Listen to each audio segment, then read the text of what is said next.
এই সরকার ক্ষমতায় থাকবে কি থাকবে না তার সিদ্ধান্ত বাংলাদেশের জনগণ নিবে। আমি হাম্বি, আমি ছায়ানট, আমি হিন্দল,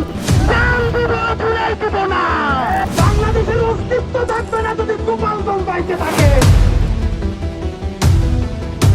আগামী 24 ঘন্টায় অ্যাকশন দেখবো, অ্যাকশন।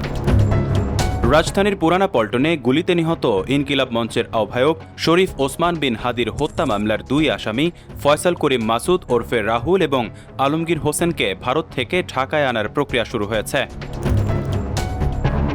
ভারতের পশ্চিমবঙ্গ থেকে গ্রেপ্তার হওয়া এই 2 জনকে আইনি প্রক্রিয়া শেষে বাংলাদেশে ফিরিয়ে আনার উদ্যোগ নিয়েছে সংশ্লিষ্ট কর্তৃপক্ষ।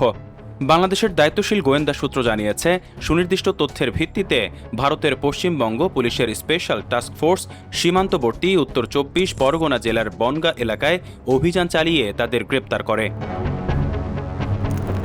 তারা অবৈধভাবে সীমান্ত অতিক্রম করে ভারতে প্রবেশ করে কয়েক মাস ধরে আত্মগোপনে ছিলেন বলে জানা গেছে।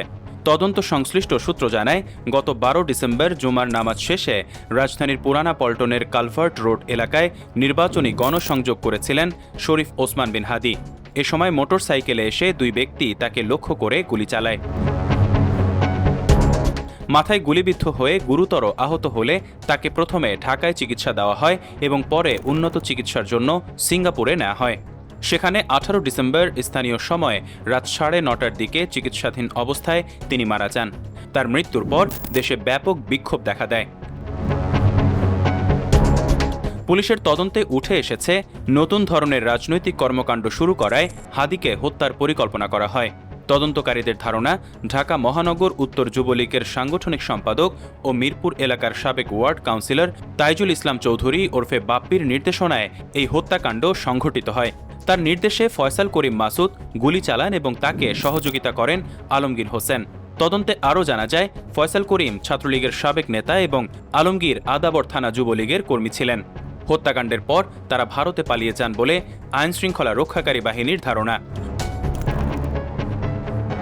পশ্চিমবঙ্গ পুলিশের STF জানিয়েছে, প্রাথমিক জিজ্ঞাসাবাদে তারা হত্যাকাণ্ডে জড়িত থাকার কথা স্বীকার করেছেন।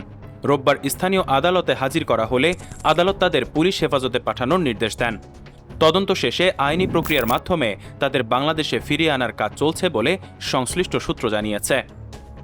ডেস্ক নিউজ, অগ্রযাত্রা প্রতিদিন। অগ্রযাত্রা প্রতিদিন, নির্ভীক প্রত্যয়ে উজ্জীবিত।